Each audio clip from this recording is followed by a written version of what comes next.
Stotram hallelujah, praise the Lord. आज मेरे प्रियो हम देखते हैं मन फिराने वाला कुकर्मी यीशु मसीह के कलवरी के क्रूस पर दो डाकू लटके हुए थे, चोरी डकैती लूट घसुट में पकड़ाए हुए थे। लेकिन परमेश्वर का वचन कहता है कि डाकुओं के बीच में भी यीशु मसीह कलवरी के क्रूस पर बीच में है, लेकिन उसकी बातें प्रभाव डालती है। हे पिता, इन्हें क्षमा कर, क्योंकि ये नहीं जानते कि क्या कर रहे हैं। प्रेम की भाषा। मेरे प्रियो, सदुकी फरीसी, धर्म के ठेकेदार, धर्म के गुरुओं ने आज के डेट में नए युग के धर्म के पास्टरों ने, धर्म के डायरेक्टरों ने पूरे भारतवर्ष को एक से कई बार क्रिश्चियन बना डाला। कागज में, रुपया, पैसा और गिनती में। लेकिन आज के डेट में कितने परसेंट यीशु मसीह को मानने वाले हैं? हम ईसाइयों की बात हम नहीं करते हैं, हम मसीह की बात करते हैं, जो पवित्र आत्मा से प्रेरित लोगों की बात करते हैं। मेरे प्रियो, ये नहीं कहना कि वो फेसबुक में या यूट्यूब में ये डालते हैं तो वो पैसा कमाते हैं। पैसा नहीं है, पैसा सब कमाता है, सबके पास आता है। यीशु मसीह अपने चेलों से क्या कहा कि एक किसान बोला कि मैं अपने नौकरों को 10 नौकरों को बुलाया, एक को 10 तोड़ा दिया, एक को 5 दिया, एक को 1 दिया।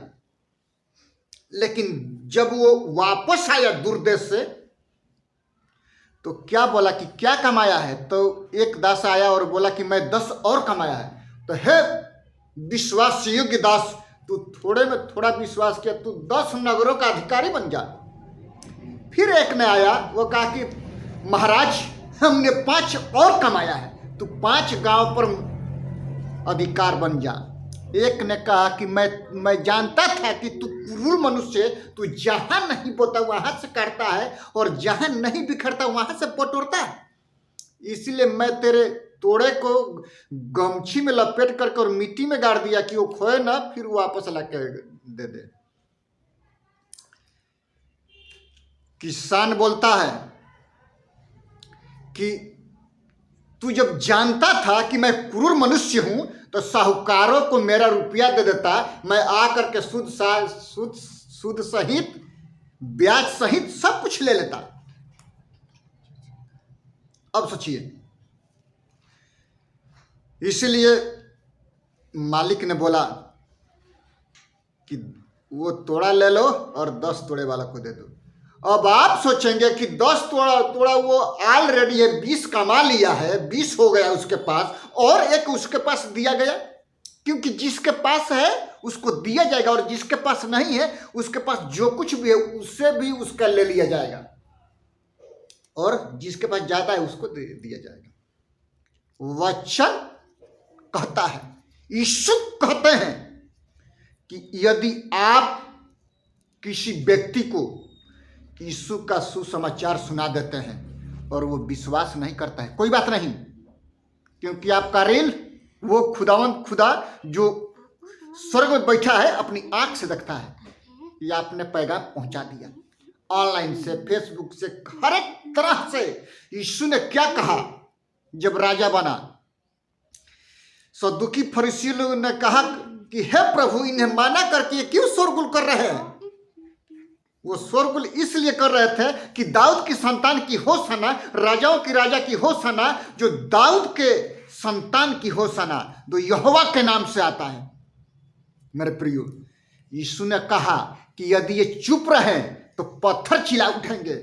नेट बोलता है ना, लेकिन बोलता है, पत्थर है वो, मिट्टी है वो, लेकिन परमेश्वर जिंदा कर दिया। मेरे प्रियो, फेसबुक, हर एक ग्राम से यीशु का प्रचार किया जाता है। कोई एक व्यक्ति नहीं कह सकता है कि मैं यीशु को नहीं जानता हूं। सताव होता है, वो सताने वाला का मुख भी यीशु बना रहे वहां पर, वो नहीं कह सकता कि मैं नहीं सताया हूं, मैं जानता ही नहीं हूं। जब उसका रील दिखाया जाएगा तो पता चल जाएगा। उसी प्रकार से ये डाकू लोग यीशु मसीह के साथ में थे। प्रेम बाण यीशु ने बोला। एक डाकू ने घमंड से कहा, दोष लगाते हुए, क्या तू मसीह है तो अपने आप को बचा ले और मुझे बचा ले। लेकिन दाहिने साइड वाला डाकू कहता है कि अरे भैया तू चुप कर, तू तो अपने कर्मों का फल पा रहा है, तू ईश्वर से भी नहीं डरता। क्योंकि डाकू लोग साथ में जा रहे थे। कोड़े किस पर पड़ रहा था? यीशु पर, डाकू पर नहीं। चुपचाप और शांति से अपना मुंह बंद करके कौन खड़ा था? यीशु खड़ा था। सदूकी फरीसी धर्म के गुरुओं ने पिलातुस के किले के जो सिंहासन होता है वहां पर किसी भी व्यक्ति को पहुंचने का अधिकार नहीं था। लेकिन ये इतने क्रोध से भरे हुए थे, इतने जलजलाहट से भरे हुए थे। आज पास्टर दूसरे पास्टर को, आज कलीसिया दूसरे कलीसिया को, दूसरे लोगों को कहते हैं कि मैं ही धर्मी हूं, वो तो पापी है, वो अपने कर्मों का फल पा रहा है। लेकिन ये बात मत बोलना, क्योंकि यीशु पवित्र आत्मा से पैदा हुआ। वो पवित्र आत्मा मेरे और आपके जीवन में कार्य करता है और वो कहता है कि आज के डेट में उसी तरह से लोग हैं सदूकी फरीसी की तरह कागज में आंकड़ा बनाते हैं और बोलते हैं कि रिपोर्ट इज सपोर्ट, झूठा लिखो और सपोर्ट पाओ। ऐसा है आज की कलीसिया। यीशु अच्छा है, कलीसिया नरक में लेके जाएगी, यीशु स्वर्ग में लेके जाएगा। पास्टर मत बदलिए, नरक में जाओगे। पास्टर गलत नहीं होता, उसका चरित्र गलत होता है, उसका देखना बोलना चलना, उसका व्यवहार गलत होता है। जब वो बदल जाएगा बुद्धि के नए होने से, हम रोमियो 12:2 में हम पढ़ते हैं कि तुम्हारे मन के बदल जाने से, बुद्धि को बदल जाने से दिन प्रतिदिन परिवर्तित होता है।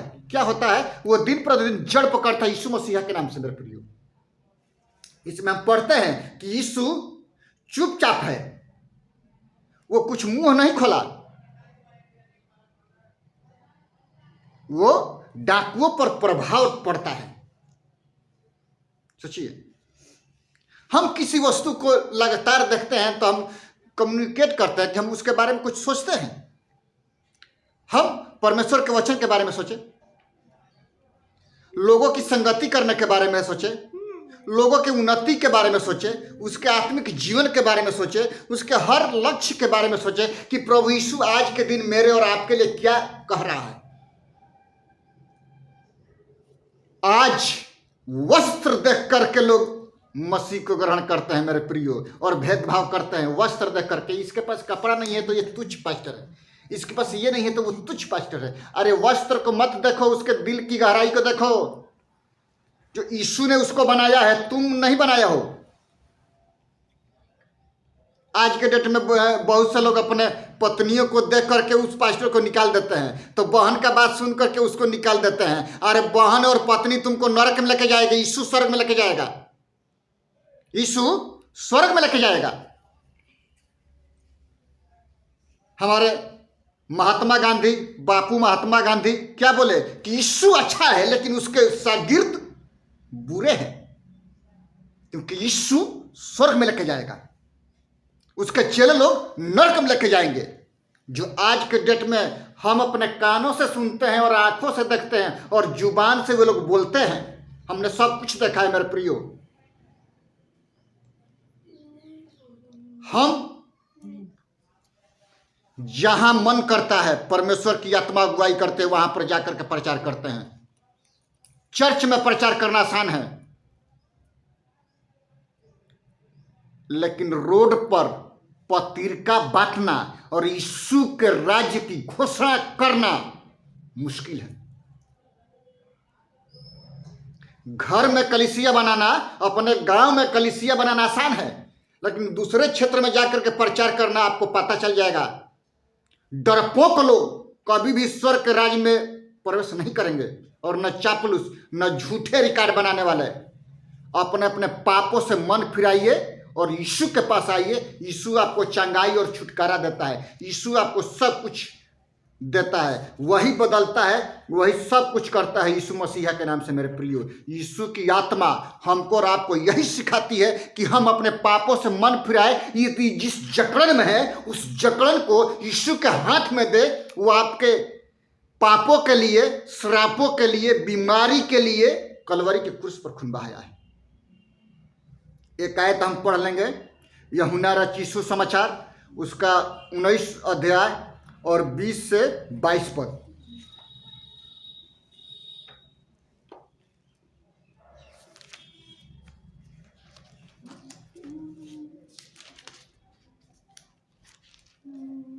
यूहन्ना रचित सुसमाचार 19 अध्याय 20 से और 22 पद हम लोग पढ़ लेंगे।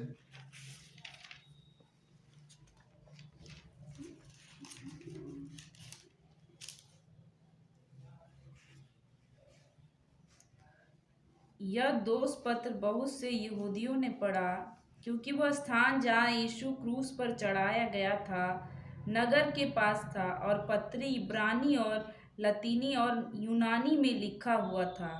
तब यहूदियों के प्रधान याजकों ने पिलातुस से कहा, यहूदियों का राजा मत लिख, परंतु यह कि उसने कहा, मैं यहूदियों का राजा हूँ। पिलातुस ने उत्तर दिया, मैंने जो लिख दिया वह लिख दिया। जब सैनिक यीशु को क्रूस पर चढ़ा चुके तो उसके कपड़े लेकर 4 भाग किए, हर सैनिक के लिए एक भाग, और कुर्ता भी लिया, परंतु कुर्ता बिन सियन ऊपर से नीचे तक बुना हुआ था। इसलिए उन्होंने आपस में कहा, हम इनको ना फाड़े, परंतु इस पर चिट्ठी डालें कि यह किसका होगा। यह इसलिए हुआ कि पवित्र शास्त्र में जो कहा गया है वो पूरा हो। उन्होंने मेरे कपड़े आपस में बांट लिए और मेरे वस्त्र पर चिट्ठी डाली। अतः सैनिकों ने ऐसा ही किया। यीशु के क्रूस के पास उसकी माता और उसकी माता की बहन क्लोपास की पत्नी मरियम और मरियम मगदलीनी खड़ी थी। तब यीशु ने अपनी माता और उस चेले को जिससे वो प्रेम रखता था पास खड़े देखा, तो अपनी माता से कहा, हे नारी, देख यह तेरा पुत्र है। तब उसके चेले ने कहा, यह तेरी माता है, और उसी समय से वह चेला उसे अपने घर ले गया। हालेलुया। इसमें हम पढ़ते हैं यीशु मसीह के कलवरी के क्रूस पर हैं वो, और डाकू के बीच में है। तीनों भाषा में पिलातुस ने लिख करके टांग दिया। फसह के दिन बड़ी त्योहार होता है खोपड़ी नाम स्थान पर, जिस स्थान पर दाऊद ने गोलियत को मारा था सैरम में, उसी स्थान का नाम है खोपड़ी नाम स्थान। वहीं पर त्योहार फसह का मनाया जा रहा था। मेरे प्रियो, जिस स्थान पर शैतान को मारा उसी स्थान पर यीशु का कलवरी का क्रूस गाड़ा गया। सोचिए, वचन उठा करके पढ़िएगा तब पता चलेगा। चेला यूहन्ना जो प्रिय चला था, उससे यीशु ने कहा कि हे नारी, ये तेरा पुत्र है, और हे पुत्र, ये तेरी माता है। यूहन्ना ने ये नहीं बोला कि मेरे घर में जगह नहीं है, मैं इसको लेकर के नहीं जाऊंगा। आज के डेट में एक पास्टर दूसरे पास्टर को बुलाता है, टूटा हुआ कटोरी में खाना खिलाता है, वो क्या प्रतिफल पाएगा? ये बोलने वाली बात नहीं है, ये सुधरने वाली बात है, ये कान खोल के सुनने वाली बात है। ऐसा यदि आप करते हैं तो आप नरक के कुंड में जाने से कोई रोकेगा नहीं। इसलिए कि सदूकी, फरीसी और आप में क्या फर्क है? बाएं साइड का डाकू बोलता है कि यदि तू परमेश्वर का पुत्र है तो अपने आप को बचा ले, हमें बचा ले। लेकिन दाहिने साइड का डाकू बोलता है कि क्या तू प्रभु परमेश्वर से भी नहीं डरता? हम तो अपने कर्मों का फल पा रहे हैं, ये तो व्यक्ति निर्दोष है। यहां तक हमने देखा कि पिलातुस भी अब लौंडिया से पानी मंगाया, हाथ धो करके बोला कि मैं इसके खून से निर्दोष हूं। वहां पर सदूकी, फरीसी सब इतने क्रोधित से भरे हुए थे कि वो बोले कि हमारे लिए पाप के संतान को छोड़ दे, बरअब्बा को, वो डाकू है, चोर है, डकैत है, उसको छोड़, कि वो चोरी करे और फिर डकैती करे और यीशु को क्रूस पर चढ़ा। सोचिए, आज वही होता है। बहुत से पास्टर हैं, बहुत से लोग हैं, बाहर जाकर के प्रचार करते हैं और उनके घर में मनमुटाव रहता है। वो क्या प्रचार करेंगे? क्योंकि यीशु ने कहा कि मैं सांस को बहुत से अलग करने के लिए आया, मैं आग लगाने के लिए आया। आग वो है पवित्र आत्मा की, जो आपके जीवन में पवित्र आत्मा का काम होगा। आप किसी से मेल मिलाप नहीं रखेंगे, चाहे वो घर वाले क्यों ना हो। यीशु के पास उसके भाई लोग, उसके बहन लोग, उसके माँ आई। यीशु ने कहा कि मेरा माँ बाप भाई बहन वो है जो मेरी बातों को सुनता है और स्वर्ग पिता की इच्छा पर चलता है। मत्ती 7 के 21 पद में हम पढ़ते हैं, लास्ट आयत में, कि जो कोई परमेश्वर की इच्छा पर चलता है उसी को परमेश्वर ग्रहण करता है मेरे प्रिय। क्योंकि पवित्र आत्मा से परिपूर्ण व्यक्ति को ही प्रभु यीशु ग्रहण करते हैं, दूसरे को नहीं। हम यहाँ पर हैं, प्रचार वहाँ पर करेंगे, वहाँ पर जा करके अपने परिवार के बारे में सोचेंगे, अपने बच्चों के बारे में सोचेंगे, अपने बीवी के बारे में सोचेंगे, अपने माँ बाप के बारे में सोचेंगे। यार वहाँ पर मत सोचो, यीशु के बारे में सोचो। फर्स्ट स्टेप यीशु से प्रेम करना, दूसरा स्टेप अपने परिवार से प्रेम करना, तीसरा स्टेप मिनिस्ट्री है मेरे प्रियो। तब जा करके संपूर्ण घराना उधार पाता है। सोचिए, यदि तू विश्वास करेगा तो तू और तेरा घराना उधार पाएगा। परख करके देख यह कैसा भला है। इसमें हम कुकर्मी के बारे में हम पढ़ते हैं कि ये लोग हर एक तरह से यीशु के बारे में देखा, और दाहिने साइड के डाकू ने बोला, कुकर्मी ने, कि हे प्रभु, जब तू अपने राज्य में आए तो मेरी सुधि लेना। यीशु कहते हैं कि तू आज ही मेरे साथ स्वर्गलोक में होगा। सोचिए, तू आज ही मेरे साथ स्वर्गलोक में होगा। मैं तेरी आत्मा को स्वर्ग में लेके जाऊंगा और पिता परमेश्वर के सामने रख करके फिर मैं पृथ्वी पर आऊंगा, और पृथ्वी पर आकर के मैं 40 दिन और 40 रात रहूंगा। ये मनगढ़ंत बातें नहीं है, रियलिटी है। सोचिए, उसकी आत्मा को लेकर के यीशु मसीह स्वर्ग में जा रहा है, तब तक बीच में मरियम मगदलिनी आ गई।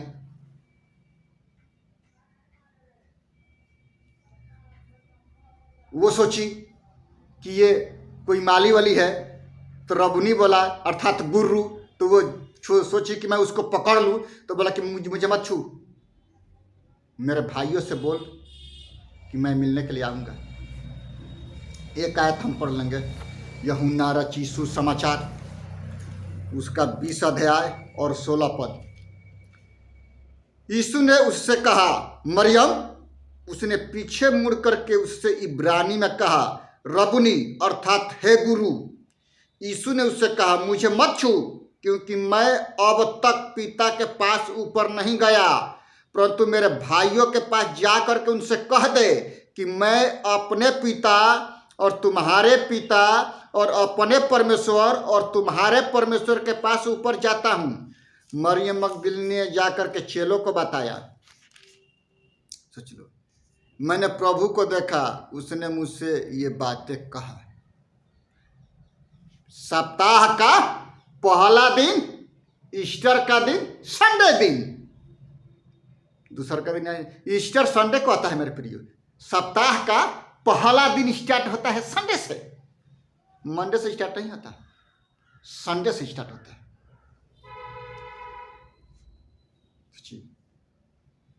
यीशु मसीह डाकू के आत्मा को लेकर के स्वर्ग में चला गया। अब आप पूछेंगे कि बपतिस्मा नहीं लिया, उसके पास टाइम नहीं है, मरने का टाइम है। यदि जो व्यक्ति मरते वक्त यीशु को अंगीकार करे कि हे परमेश्वर मेरे पाप, सारे पापों को क्षमा कर, मैं एक मनुष्य, एक पापी मनुष्य हूं, मुझ पर अनुग्रह कर, स्वर्ग में जाएगा मेरे प्रिय। क्योंकि इस कुकर्मी के बारे में हम पढ़ते हैं, वो कहां गया? स्वर्ग में गया। क्योंकि धर्म के गुरु जितने थे, सदुकी फरीसी थे, बड़े बड़े पंडित थे, वो नकारात्मक सोच रखे, नेगेटिव एटीट्यूड, उनकी सोच नकारात्मक थी। आज के डेट में पास्टरों और विश्वासियों और कलीसिया वालों और डायरेक्टरों की सोच नकारात्मक है।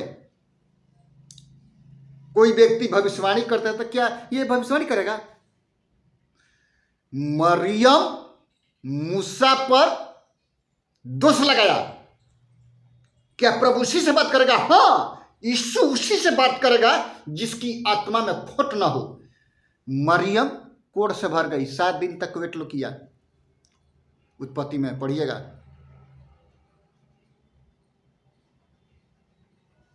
सब में लिखा हुआ है। हारून परमेश्वर के पास जाता है रोता हुआ कि हे प्रभु परमेश्वर, हे प्रभु परमेश्वर, हमारे पापों को क्षमा कर कि मैं भी ना गलने लगूं अपनी बहन की तरह। आज लोग बहनों और बीवियों का बात सुनकर के पास्टर को निकाल देते हैं। याद रखना, मरियम का बात जो मूसा की बहन थी, हारून की बहन थी, कोढ़ से भर गई। याद रखना इस बात को।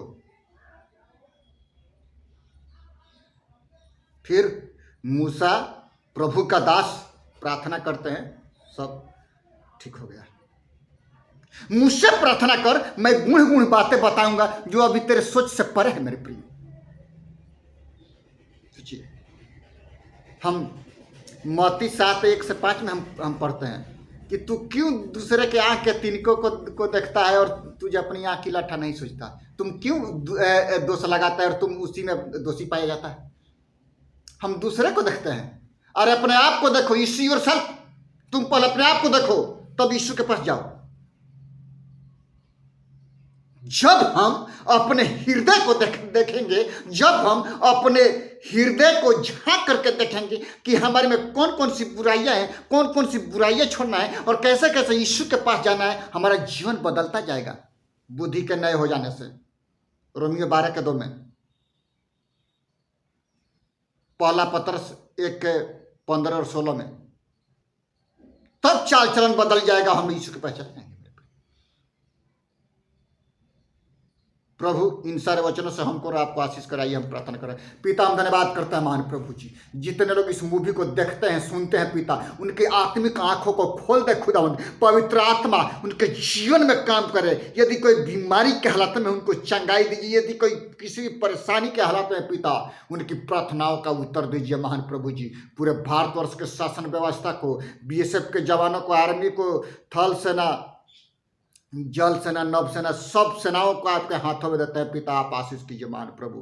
राष्ट्रपति से लेकर के सरपंच तक के अधिकारों को आपके हाथों में देते हैं, प्रधानमंत्री को आपके हाथों में देते हैं, जयशंकर जी को जो विदेश मंत्री है पिता आपके हाथों में देते हैं। जहां भी खड़े होते हैं खुदावंद, वहां पर विरोधियों के मुंह को बंद करने वाले हो सके महान प्रभु। इसराइल को पिता, पुत्र, पवित्र आत्मा के नाम से आशीष करते हैं पिता। भारतवर्ष के एक एक विश्वासी भाई बहनों को, एक एक संस्था वालों को आपके हाथों में देते हैं खुदावंद। आप आशीष कीजिए महान प्रभु जी कि अपने बुराई मन से फिर करके आपके चरणों में दिन प्रतिदिन प्रार्थना और वचन प्रचार करने वाले हो सके और एक दूसरे को प्रेम और मोहब्बत करने वाले हो सके पिता। धन्यवाद करते हैं महान प्रभु। BSF के जवानों को आप आशीष कीजिए पिता, जो बॉर्डर पर रह करके भारतवर्ष की रखवाली करते हैं। सबसे बड़ा रखवाला आप है महान प्रभु। आप उनके जीवनों को सुरक्षित करिए महान प्रभु। धन्यवाद करते हैं खुदावंद। सारा आदर महिमा पिता हम आपको देते हैं महान प्रभु जी। आपके बेटे उद्धारकर्ता प्रभु यीशु मसीह का नाम से मांगते हैं, आमीन। यीशु मसीह का अनुग्रह, परमेश्वर पिता का प्रेम और पवित्र आत्मा की संगति और सहभागिता अब से लेकर के आने वाले दिनों तक होती रहे, आमीन। सबको जय मसीह की, यीशु मसीह के नाम में मेरे प्रियो।